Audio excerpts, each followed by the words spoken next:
If you keep asking yourself, should I stay or should I go? You already know the answer. You're not confused. You're scared. And I learned that the hard way. I'm 42, an attorney, a mom. I've built businesses. I've traveled the world. And let me tell you something. None of that protects you from staying too long in something that's draining you. You can be accomplished and still overly invest in the wrong person. Let me tell you about a time that I stayed longer than I should have. Not because it was horrible, not because it was abusive, but because he was inconsistent. And I kept telling myself he had potential. He's just going through something. He just has stuff going on. Maybe I need to be more patient. And then I realized 6 years had gone by. This man was not getting ready to do the things that I believed he could do. I met him and he was doing everything right. On paper, everything was the bomb. He's a great guy because he was consistent in the beginning, because he put so much effort into it in the beginning, because I believed that he really cared about me.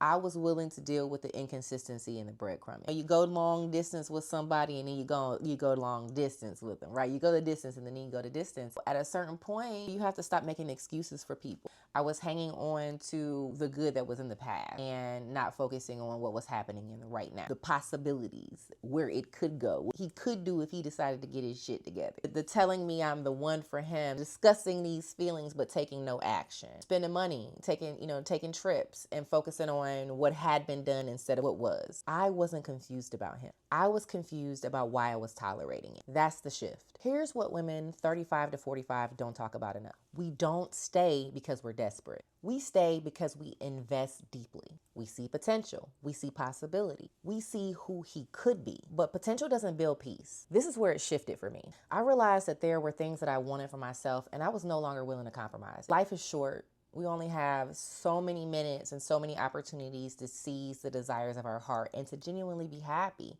And I wasn't about to give no more of that to somebody who wasn't willing to do the work. There are things that happen in relationships. There are things that happen in friendships. And we have to make a choice at some point. You have to decide whether or not you want to move forward. And at the point where you are compromising your life, what you want, your happiness, that's the point where you need to change some shit up. There are people out here who love you for you, and you encounter them every day, and hanging on to what was or what could be in a situation with someone who's not giving the energy and effort is just less than what we deserve. I no longer wanted to feel like I was being punished for something. I realized I wasn't asking, should I stay or should I go? Should I stay or should I go? Should I stay or should I go? I was asking, can I handle leaving? That's different.